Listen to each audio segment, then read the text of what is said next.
Hai teens, jumpa kembali dalam acara TFC. Kali ini kita akan menyimak tulisan pendeta Michael Surjaya dalam buku Renungan Teens for Christ dengan judul Menghadapi Kesedihan dari Yohanes 11 ayat 1-44 bersama saya Kezia.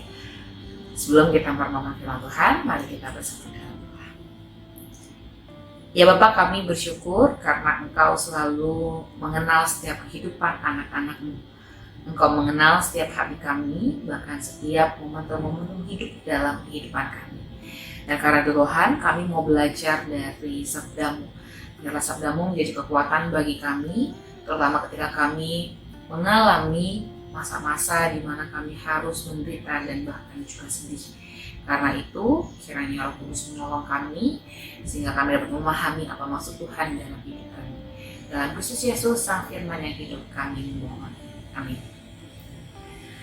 Yang akan menjadi pusat perenungan kita adalah Yohanes pasal 11 ayat 33. Saya akan bacakan untuk kita semua. Ketika Yesus melihat Maria menangis, dan begitu juga orang-orang Yahudi yang datang bersama dia, kesalah hatinya. Dalam film Inside Out 2 dikisahkan tentang emosi kesedihan Riley, dan ia merasa sedih karena dua orang sahabatnya, yaitu Bree dan Grace, akan pindah sekolah. Mereka tidak akan bersekolah di sekolah menengah atas yang sama. Hal itu membuat Riley sangat sedih. Tuhan Yesus menerima kabar dari Maria dan Marta bahwa Lazarus sahabatnya sedang sakit. Ketika Tuhan Yesus tiba di Betania, tempat tinggal Lazarus, ia mengetahui bahwa Lazarus sudah meninggal dunia. Maria dan orang-orang Yahudi yang datang bersamanya menangis.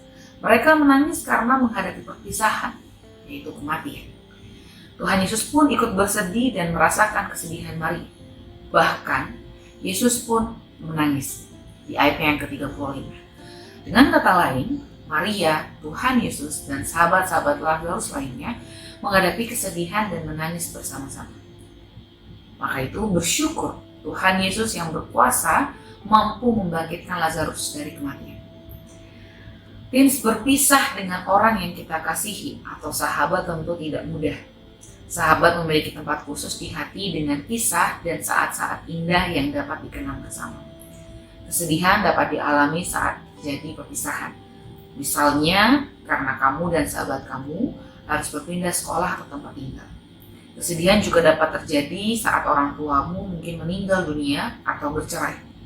Selain itu, kesedihan juga bisa menyergapmu ketika kamu mengalami putus cinta atau berpisah dari pacarmu. Kesedihan jangan dipendam. Jika kita memendam kesedihan, kita akan mengalami kesesakan. Karena itu, hadapilah kesedihan dengan menangis. Baik laki-laki maupun perempuan sangat boleh untuk menangis. Menangis dan bersedihlah secukupnya hingga kamu merasa lega dan tenang. Selain itu, mintalah kepada Tuhan agar menolongmu keluar dari kesedihanmu dan menghadapi kenyataan dalam hidup. Mari kita menutup renungan kita dalam doa. Ya Bapa, kami bersyukur karena Engkau mengajarkan kami bahwa kami sangat boleh untuk merasa sedih dan menangis.